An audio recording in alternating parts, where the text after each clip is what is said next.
Hey, Coach. Obviously had four starters last weekend, but only three games coming up this weekend. Just curious what led you to make the decision to go with Caleb Bolden for that third spot.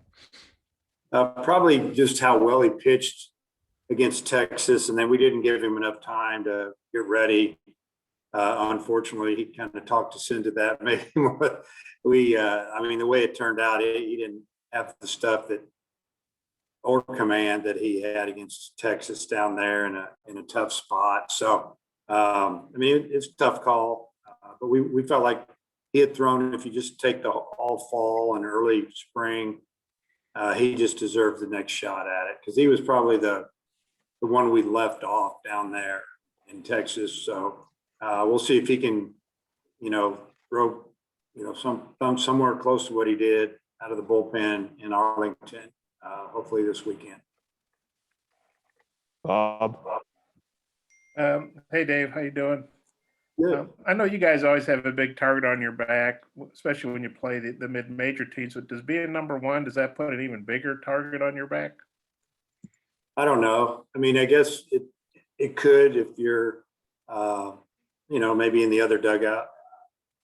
I know that when we're playing a team that's ranked real high, and if we're not, it jump starts you a little bit. Really, it just gives you something to talk about to the team. But I don't think it's going to affect the way we play. If we go out and play well, we got a good chance to win. But I'm sure they're talking about it all the way down here, and this is our shot to, play an SEC school that's ranked in the top 5, and it'd be big if we can win a game or two.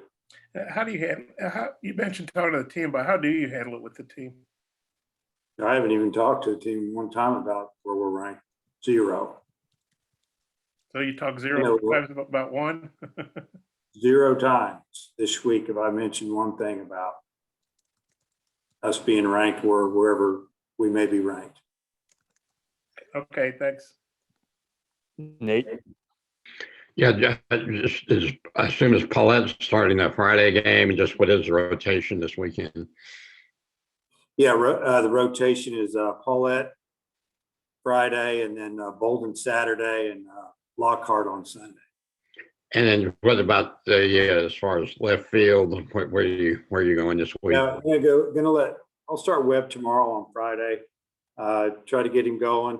And he's our best defender out there. He can really run.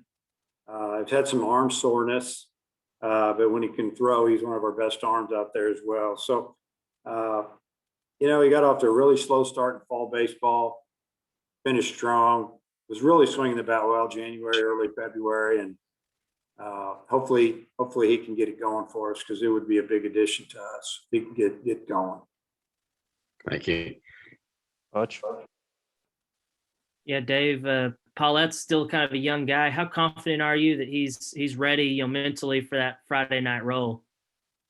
Well, I think it's still a work in progress, but he's very confident. He's very athletic, and can really fill this position. And he wants to goof around out there and try to take ground balls with our guys every now and then. I have to run him off, but it's always going to be a work in progress as far as the mental part of being able to handle pitching game 1, if that's where he ends up. But I think he's ready for it. And, we didn't just give it to him. He's had to earn it. He's thrown well his first 2 outings. So here we are, week 3. We'll just put him up there.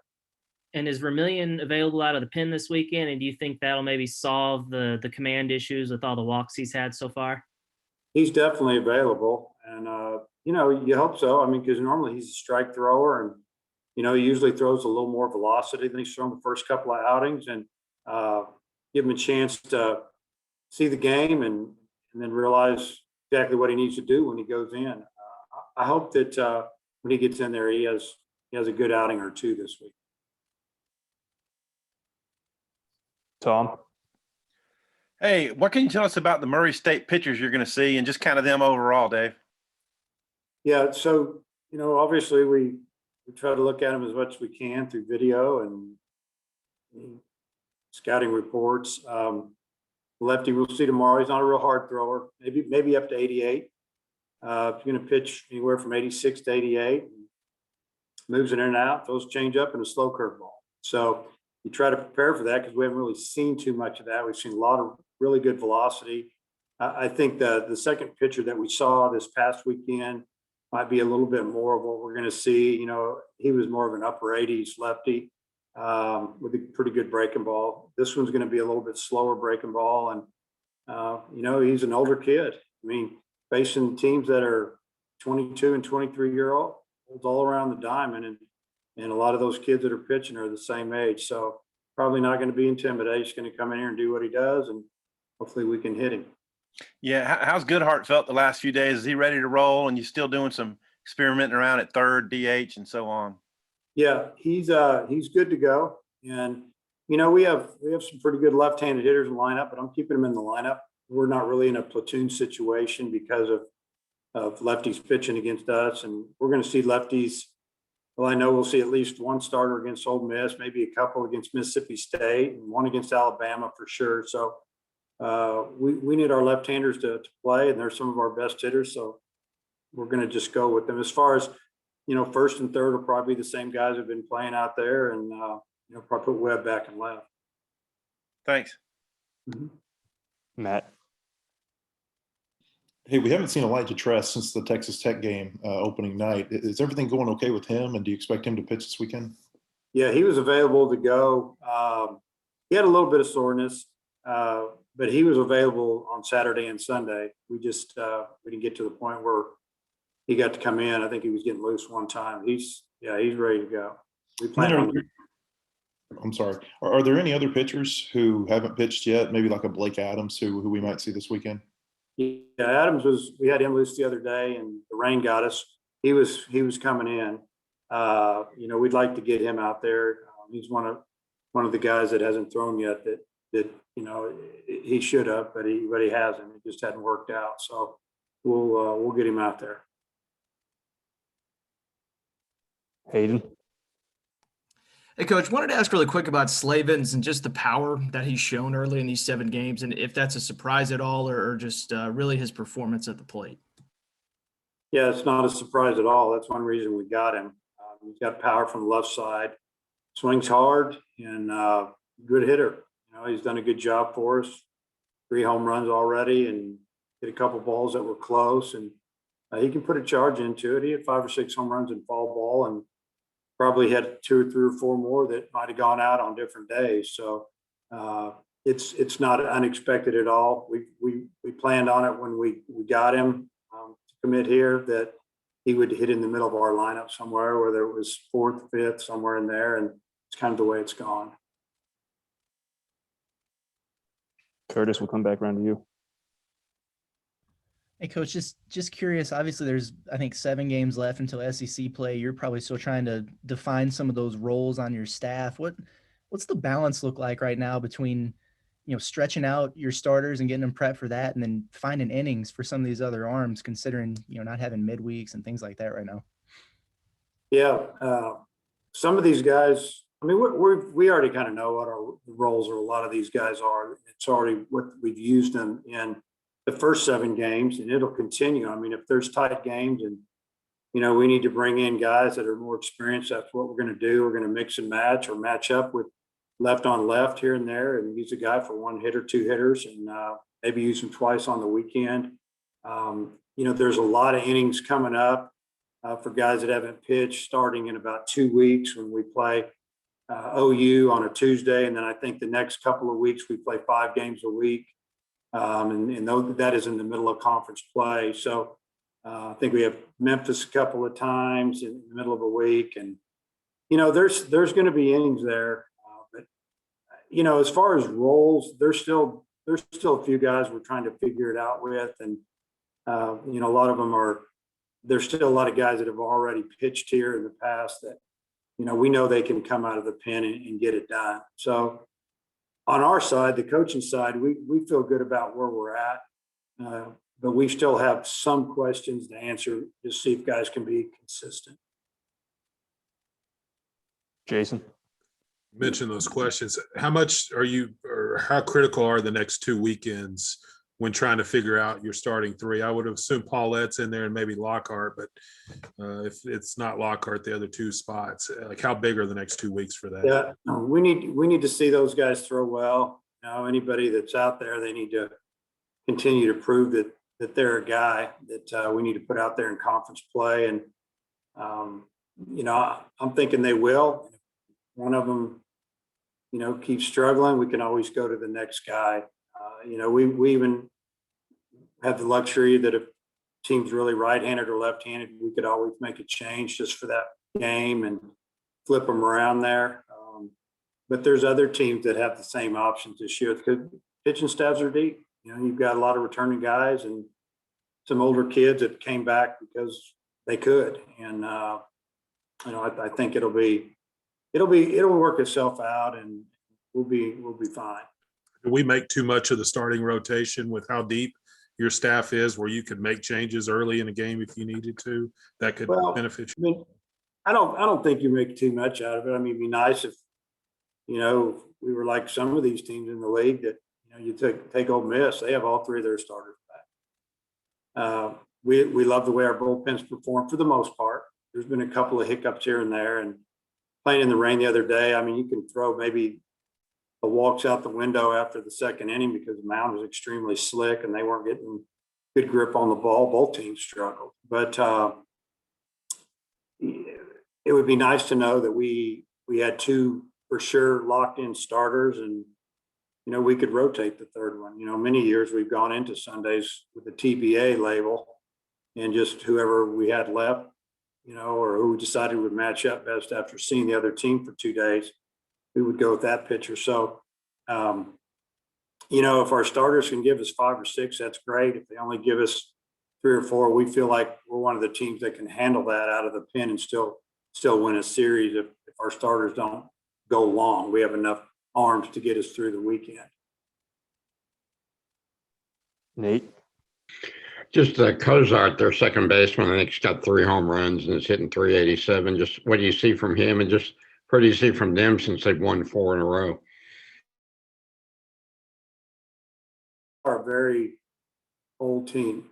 I mean, for college baseball, they've got older kids out there, and they got after, I think it was Arkansas State the other day, and put together a couple of good innings. They're winning right now, so they're feeling pretty confident rolling into Fayetteville. That's for sure. So, if there's a situation when you have a hot hitter like that, where you can pitch around them a little bit, that's what we'll do. We'll try to be smart there. So, we'll just kind of, again, we got to watch them in person, watch them hit, when they do their pregame work, and then obviously how they swing in the game to try to figure some things out. That's why you hope your first pitcher on the weekend can get you into the game a little bit, so we can evaluate what we need to do to get those guys out. Thank you. Matt? What kind of pitch count do you envision for your starters?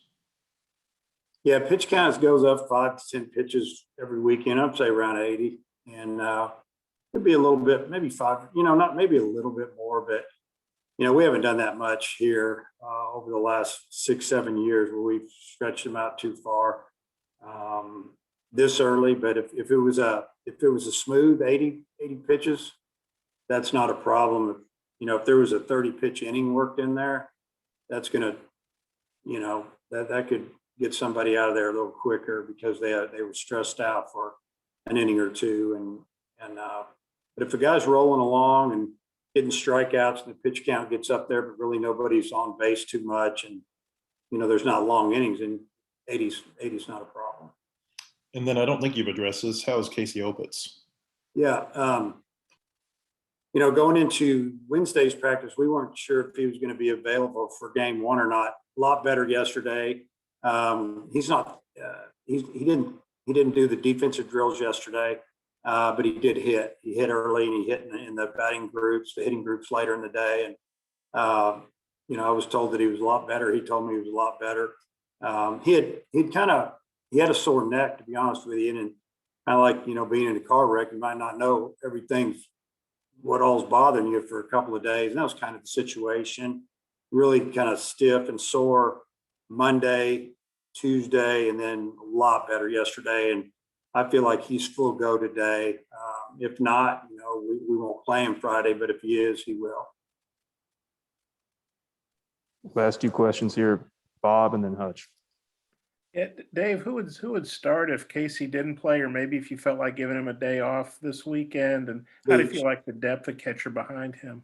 Yeah, Leach is our backup right now. And then, after that, Charlie Welch, who swings the bat really well. Leach just throws a little better. So, that's what we've seen from our workouts for the most part. Feel good about, having a couple of guys that can help Casey out throughout the season and give us some innings. Hutch, finish us off here. Yeah, Dave, a little bit off topic, but I think you still got 54 games on your schedule right now. Are you still possibly looking at maybe adding a midweek next week or somewhere along the way? You think we have 54 more? I mean, we got that. Well, 54, including the 7 you've already played. I think it's at 54. Yeah, somewhere right in there. I've looked for some games. It seems like the games that are open are on the weekend. Our weekends we've been fortunate there. I feel like that if we could find one next Tuesday, I would love it. If you find one, let me know. I'd be willing to work that in, I think. But as of now, we don't have any. We actually called Murray State before the season started and asked them if they would play us 4. And he didn't feel good about it and the travel and different things. That's how we got Southeast Missouri State to up us 1 game. But we're definitely, we would take a game or 2 if we could find it. But it's just tough when you have midweek games. They don't want to travel in the midweek too much. All right, I'll do it. Thanks, Coach. Appreciate the time. Okay. See you guys. Thanks, all media.